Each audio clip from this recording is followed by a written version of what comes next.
చేసి ఒక guest house కడుతున్నారు. దేనికి? గుడికి అనుసంధానంగా ఇవన్నీ ఏర్పాటు చేస్తుంటే చూసి ఓరవలేక తెలిసి రక్తం ఊడికి ప్రజలందరూ ఉద్యమం చేస్తే గోగులేరు నుంచి బందర్ వచ్చింది ఫోర్టు.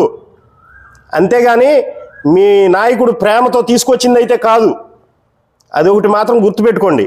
తర్వాత ఇంకా కొన్ని విషయాల్ని సంబోధిస్తూ బందరకోటలో అనేకమైన పొలాలు కొంటున్నారు, స్థలాలు కొంటున్నారు. నువ్వు కొనుక్కోలేదా? మీ నాయకుడు కొనుక్కోలేదా? గోడౌన్స్ ఎక్కడి నుంచి వచ్చినాయి మీకు? అంటే మీరు చేస్తే వ్యాపారం, ఎదుటోడు చేస్తేనేమో ఇంకోట. కొంచెం మాట్లాడేటప్పుడు అబద్ధాలు మాట్లాడకూడదు, నీతులు చెబుతున్నట్టు మాట్లాడుతున్నావు కదా. నీతులు కాదు నువ్వు చెప్పేది, పక్కా పచ్చి అబద్ధాలు. లేదు నిజాయితీగా మాట్లాడదాం రా, ఎక్కడ కూర్చున్నావో. నువ్వు ఇప్పుడు చెప్పిన 4-5 విషయాలు ఉన్నాయి. నేను 2-3 అడుగుతాను నిన్ను, అటన్నిటికీ ఆన్సర్ చెప్పు. డైరెక్ట్గా కూర్చునే మాట్లాడుకుందాం. 2014 నుంచి 19 వరకు నేను కౌన్సిలర్గా ఉండగా ఏం చేశానో, 14 నుంచి 19 దాకా మా మంత్రి గారు బందరకోటకి ఏం అభివృద్ధి చేశారో, తర్వాత 19 నుంచి 2024 వరకు నువ్వేం చేసావో బందరకోట ప్రజలను అడిగితే వాళ్ళే చెప్పేస్తారు. నువ్వేదో మా పుర ప్రజలందరూ వినండి అని చెప్తున్నావు. అక్కర్లా, ఇద్దరం డెబేట్ పెట్టుకుందాం, కూర్చుందాం, మాట్లాడదాం. దేనికైనా సిద్ధమే. మా కొల్లు రవీంద్ర గారి విషయంలో డాబాలు కట్టేస్తున్నారు, ఇళ్ళు కట్టేస్తున్నారు, ఎన్నో చేస్తున్నారు, సంవత్సరం నుంచి అన్నావు. సిగ్గుండాలు మాట్లాడతాకి. గుడి ముందే ఉన్నావు నువ్వు. గుడి ముందు ఉండి కూడా అక్కడ జరిగే కార్యక్రమాలు, అక్కడ జరిగే ప్రజలకు సంబంధించిన విషయాలు అన్నీ చూస్తూ కూడా కళ్ళు మూసుకుపోయినట్టున్నాయి నీకు. అందుకే అలా మాట్లాడుతున్నావు. అయితే ఇంకొకసారి కానీ ఈ విషయాల్లో ఇలా ఏదో సోషల్ మీడియాలో పెట్టేద్దాము, ఏదో పబ్లిక్ చేసేద్దాము అని చూస్తే మాత్రం చూస్తూ ఊరుకునే ప్రసక్తే లేదు. నీ ధైర్యం ఉంటే రా, కూర్చుందాం. ఏ విషయంలో నీకు డౌట్ కావాలో, ఏ విషయంలో క్లారిటీ కావాలో చెప్తా. అంతేగాని నోరు ఉంది కదా, ఏదో వీడియో ఉంది కదా చేసేసి జనంలోకి వదిలేసి ఏదో చెప్పేద్దాం అనుకుంటే కాదు. నిజాయితీకి మారు పేరు మా కొల్లు రవీంద్ర గారు, అభివృద్ధికి మారు పేరు మా కొల్లు రవీంద్ర గారు. ఇప్పుడు దాకా ఏ రోజు ఒక చిన్న ఫ్రాడ్ కూడా ఎరగడు. అక్కడ ఓల్డేజ్ హోమ్ కడదామని ఒక సైట్ కొనుక్కుంటున్నారు, అది కూడా ప్రజల కోసమే.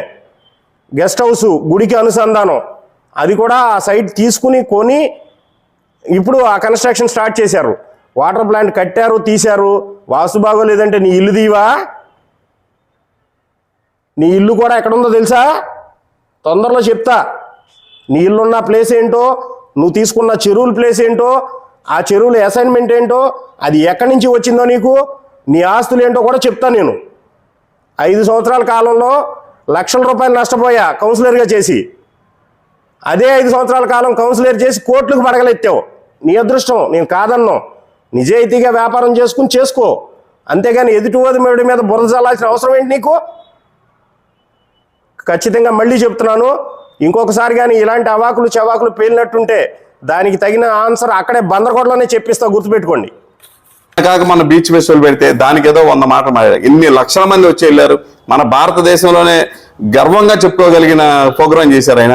రాబోయే రోజుల్లో అది చేసే విధంగా ఇక్కడ ప్రణాళిక రూపొందిస్తున్నారు. అలాగే తను చెయ్యింది లేదు అంటే మొహం ముందు చెప్పే వ్యక్తి కొల్లు రవీంద్ర. నిన్న కాక మన డంపింగ్ యార్డ్ దగ్గర లేటెస్ట్ ఎక్విప్మెంట్ మెషినరీ డైవర్ట్ చేసే మిషన్తో ఓపెన్ చేశారు రవి గారు. పక్కన ఉన్న చుట్టుపక్కల వాళ్ళందరూ వచ్చి, సార్ మాకు ఎన్నో సంవత్సరాలు ఉంటున్నామండి, పట్టాలు ఇప్పించాం సార్ అంటే, అమ్మా నా వల్ల అవదమ్మా, నేను చేయలేను. అది భూములు కరెక్ట్ అయితే పట్టాలు ఇప్పించవచ్చు. అది అసైన్ భూములు లేదంటే చెరువు భూములు ఎలాంటివి అన్న ఉంటే అవి జీవో ప్రకారంగా ప్రజలందరూ కూడా వినాలి. ఎందుకంటే ఏ రాజకీయ నాయకుడు చెప్పినా ఒక గవర్నమెంట్ మన భారతదేశం ప్రకారంగా చట్ట ప్రకారంగా ఉంటుంది. చట్ట ప్రకారంగా ఉన్నప్పుడు జీవో అనేది ఒక జీవో రిలీజ్ చేస్తాం మనం. చెరువుల భూమి కానీ, శ్మశానం భూమి కానీ, పార్కు స్థలాలు కానీ, అలాగే ఇంకుడు గుంటలు కానీ కొన్ని అన్ని కూడా మనం ఏ రాజకీయ నాయకుడు కూడా పట్టాలు ఇవ్వలేని పరిస్థితి. మనం ప్రజలు కూడా మీరు అర్థం చేసుకోవాలి. మీరు వేసున్నారు, దానిలో అనుభవిస్తున్నారు, అలాగే ఉంటుంది తప్ప అఫీషియల్గా పట్టాలి. నిన్న కాక మొన్న పేర్ను గిట్టు గారు ఎలక్షన్ ముందు చాలా నీట్గా బోల్డ్ పట్టాలు రిలీజ్ చేశారండి. ఇవాళ ఈనాడు పేపర్లో పక్కాగా వచ్చింది.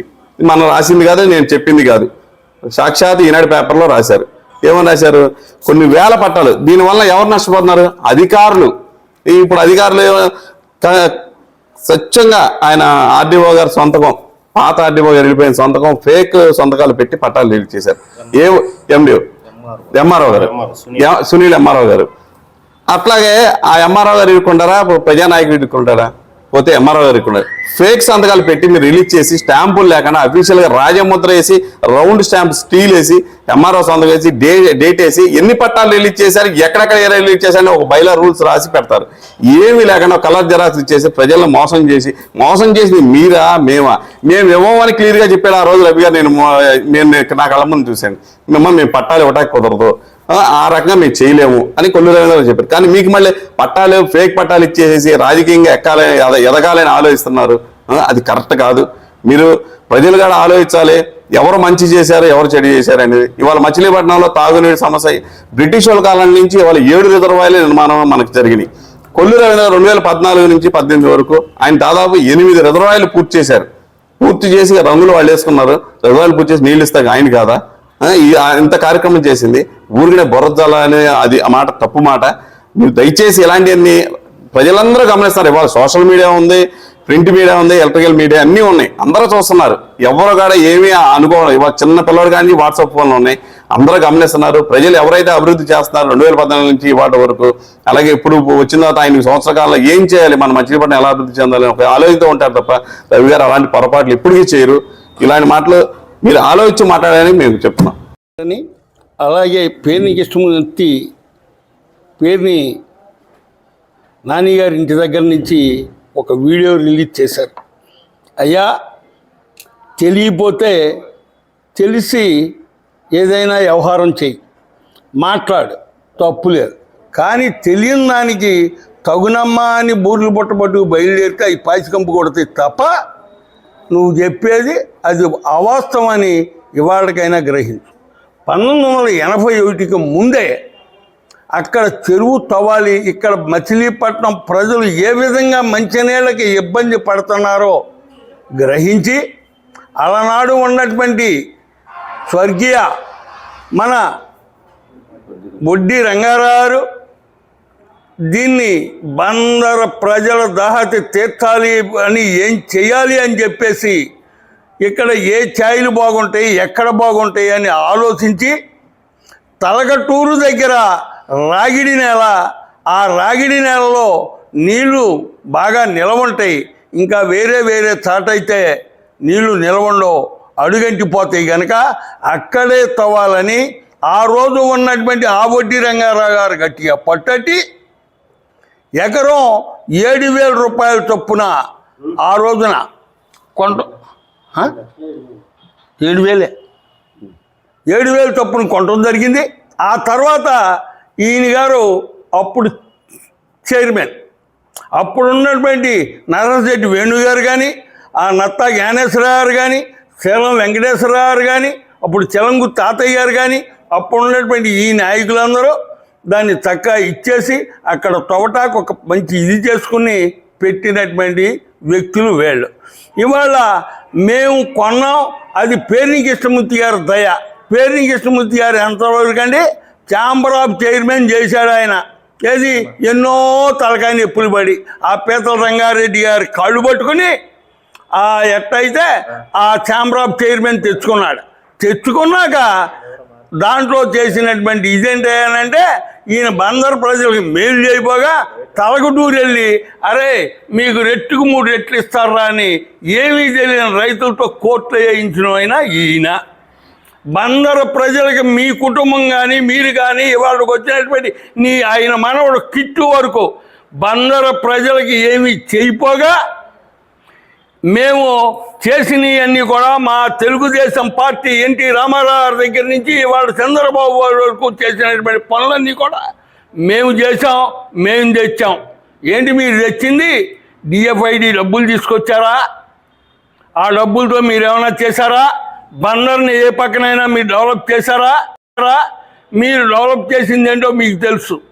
మీరు పోర్టు మేము మొదలెట్టామన్నారు కదా, పోర్టు మీరు మొదలెట్లా, చంద్రబాబు గారు మొదలెడితే అది మీరు ఆపి ఆ కాంట్రాక్ట్ క్యాన్సిల్ చేసి ఈ పక్కన పెట్టుకుని ఆ గోగులేరు పంపించాలని ప్లాన్ చేస్తే కుదరపోతే అది ఇక్కడ చివరికి చంద్రబాబు గారు కాదు ఇక్కడ కడదామని మీరు ఇచ్చేస్తే అది ఆ కాంట్రాక్ట్ని క్యాన్సిల్ చేసి, కానీ మా తెలుగుదేశం పార్టీ నాయకులు కొల్లు రవీంద్ర గారు కానీ చంద్రబాబు గారు కానీ ఆ కాంట్రాక్ట్ను మార్చలా, ఆ పని ఆపలా. అయ్యా మీ నాయకుడికి తెలియదేమో, మేము ఓపెన్ చేసినటువంటి మచిలీపట్నం మున్సిపాలిటీ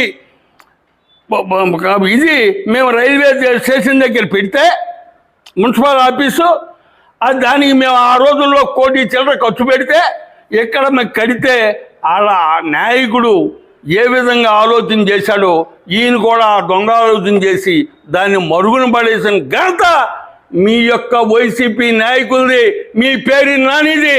ఇవాళ దమ్ముంటే అది మేము ఓపెన్ చేసింది, మేము శంకుస్థాపన చేసింది, మేము మొదలుపెట్టింది మీరు చేయలేకపోయారు.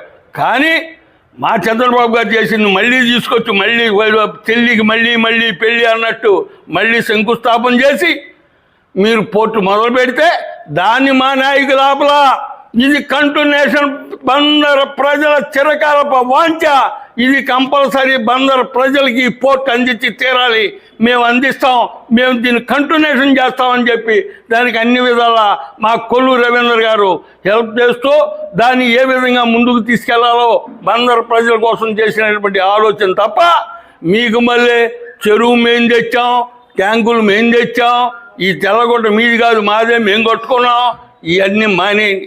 అయ్యా సరిగ్గా అదేదో సినిమాలో దాసనారాయణ గారు పాడతారు ఉషే రావులమ్మలో, ఏదో చౌదరి గారు నాయుడు గారు మేము గింజలో ఉప్పేసుకుంటే అంతేటి బందుకు జీడిపప్పు పాయసాలు మీకు కావాలని, జీడిపప్పు పాయసాలు మీ ఇంట్లో కావాలి, ఈ బందరు ప్రజలు మాత్రం ఉప్పేసుకు తింటే ఏడిచే మీరు ఇవాళ బందరికి మేము అవి చేసాము ఇది చేసామని చెప్పడం సిగ్గుచేటని మరీ నేను మీకు తెలియదు.